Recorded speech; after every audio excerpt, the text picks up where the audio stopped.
Professeur Van Vetten, bonjour. Bonjour. Quelle est, à l'heure actuelle, la politique de la Chine vis-à-vis du Moyen-Orient?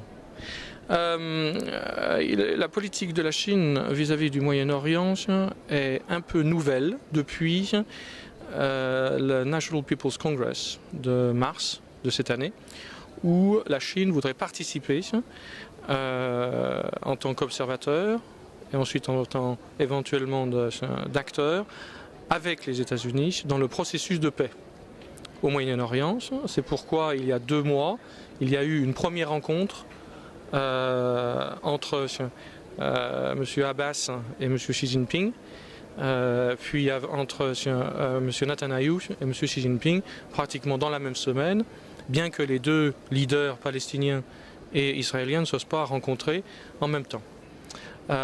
Et cette action a été faite dans le sens d'aider au processus de paix dans la problématique israélo-palestinienne. Personnellement, mais c'est une vue personnelle de la question, la Chine a énormément peut jouer un rôle très positif dans l'ensemble du processus actuel de paix. Il n'y a plus de possibilités, on a épuisé en fait l'ensemble des moyens du P5+1, c'est-à-dire l'ensemble du P5 avec l'Allemagne, pour le problème nucléaire iranien, par exemple, ainsi que pour beaucoup de problèmes comme celui de la Syrie.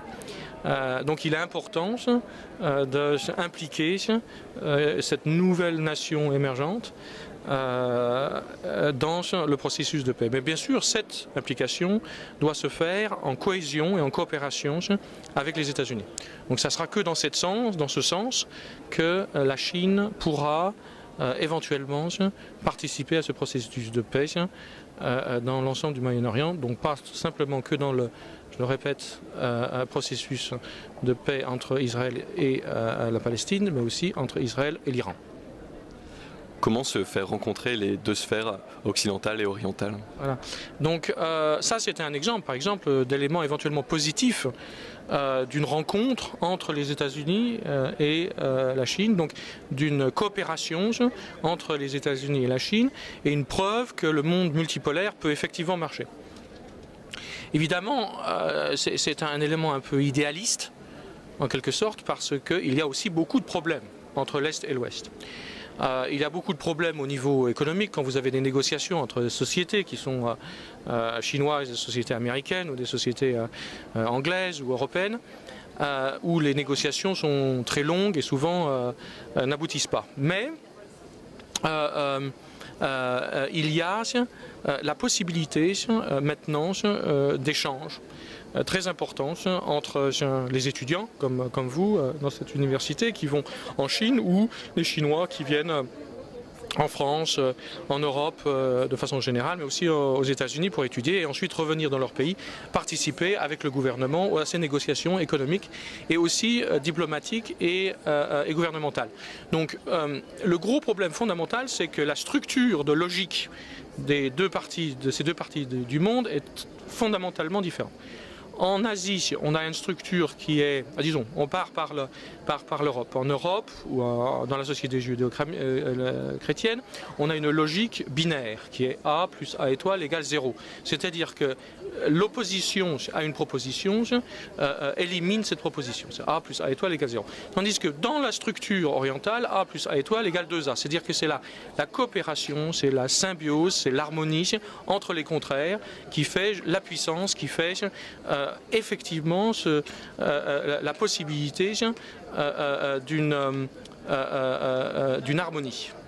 Donc vous voyez la conception différente entre ce monde de l'Est et ce monde de l'Ouest. Donc il faut essayer d'aller en avant par rapport à cette opposition de logique qui est la base même des difficultés diplomatiques, économiques et sociales entre les 2 blocs.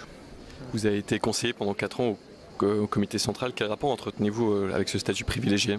Alors j'ai été plus que ça en fait. J'ai été membre de la chambre haute c'est-à-dire du CPPCC, c'est-à-dire il y a 2 chambres, une chambre base qui s'occupe de légiférer comme l'Assemblée nationale ici en France, et il y a une chambre haute qui est une chambre consultative non législative, mais qui met en avant donc des projets de loi. Donc pendant 4 ans, donc j'ai été membre special invited members d'une chambre basée dans la capitale de la Mandchourie, c'est-à-dire en Chonchun, où j'ai mis en avant 2 projets de loi qui ont été acceptés, entérinés, dont un qui a été au niveau national. Alors bon, ça c'était la résultante, disons, énormément d'activités que j'ai eues au sein du gouvernement central, dans mon aide pour le ministère du Commerce, pour mon aide dans de cette commission des entreprises d'État, ainsi que de la commission du plan pour les questions d'investissement. Et donc, en résultante de l'application de cette aide, et donc ils m'ont donné ce portfolio fort intéressant de pouvoir, disons, intervenir dans l'effort de mettre en avant des décrets ou des projets de loi qui permettent là de pouvoir agir sur quelquefois des millions de personnes.